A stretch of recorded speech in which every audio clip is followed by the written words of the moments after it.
The Three Gorges Dam, which is nearly 1.5 miles long and taller than the Washington Monument, was strategically placed on the Yangtze River in China's Hubei province to control flooding and generate electricity to power the country's rapid industrialization.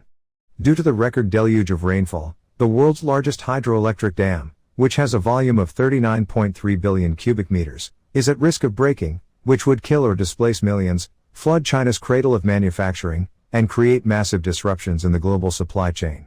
Many highly populated cities have already seen historic flooding.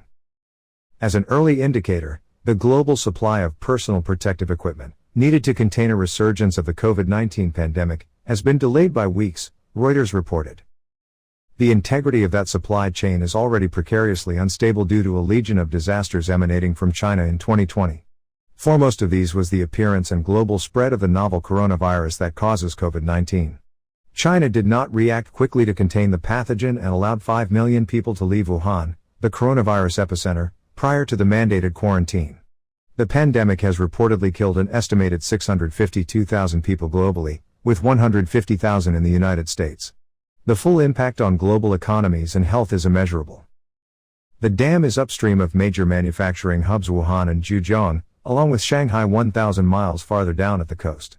Flooding has already caused immense devastation.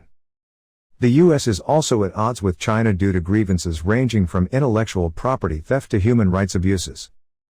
Mike Pompeo, U.S. Secretary of State, aired these grievances against the Chinese Communist Party, CCP, in an incendiary speech on July 24 from the Nixon Library. "We imagined engagement with China would produce a future with bright promise of comedy and cooperation," Pompeo said, recalling the idealized relations President Richard Nixon envisioned when he first visited the country in 1972.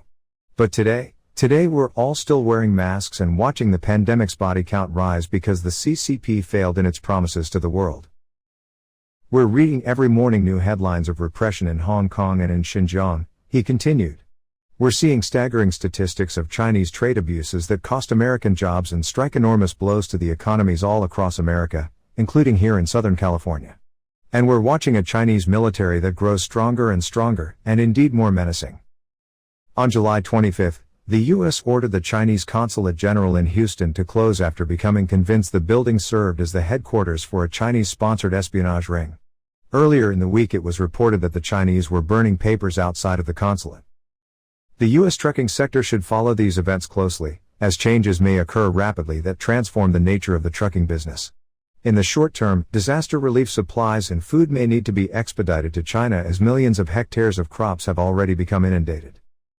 And while trucks and equipment are built in North America, parts and materials are sourced from China, and many automotive factories are downstream from the dam. In the near future, there may be some difficulty getting those parts. It's also extremely difficult to get any substantial facts out of China concerning the flooding. The BBC reported on July 23 that 150 had died. On July 5, Reuters said that 130 had died. Between July 5 and 23, severe flooding ravaged the countryside, with the Three Gorges floodgates opening up to prevent overflow. An estimated 38 million people were displaced, and 28,000 homes were destroyed, so the low death count should be met with some skepticism. According to Radio Free Asia, Chongqing police have issued an emergency warning that anyone found to have posted news of the flooding online in an irresponsible manner will be immediately detained. In his speech, Pompeo alluded to China's reluctance for transparency. President Reagan said that he dealt with the Soviet Union on the basis of trust but verify. When it comes to the CCP, I say we must distrust and verify. On July 21, the People's Republic of China's state-run press outlet revealed the dam had become deformed slightly. YouTube videos seem to indicate the problem is much worse. If they have not already done so, trucking companies should immediately find out how these events will impact their business so they can react appropriately. In the long term, the trucking industry may see more business due to manufacturing companies returning to America.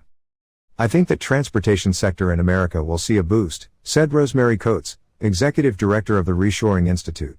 "There's no question in my mind that companies are considering reshoring and bringing manufacturing back." She acknowledged both President Trump and the presumptive Democratic candidate for president, Joe Biden, have platforms based around the Made in America movement, though neither has released detailed strategies yet. "No matter who is elected, I think there's a general sentiment to move manufacturing back to the U.S., she said. Coates previously worked in China to develop factories there, as well as move them back to America when economically viable. Some factors working against a wholesale abandonment of China include losing machine tools that are now part of the CCP's infrastructure.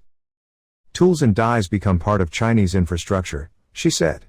I've had to have some hard conversations with CFOs and tell them, you are never going to get those tools and dies back, you're going to have to write them off. Paying Chinese workers' employment contracts off, as well as creating new global competitors also factor into the decision. If you decide to leave, they're not going to forget how to make your product, Coates said. Natural disasters are something that we need to pay attention to, but I think in the longer term it is probably not going to affect much of anything, Coates said of the recent flooding in China. The dam breaking would alter that, though. If the Three Gorges Dam broke, it would be horrendous for sure, she said. Terrible loss of life and terrible flooding.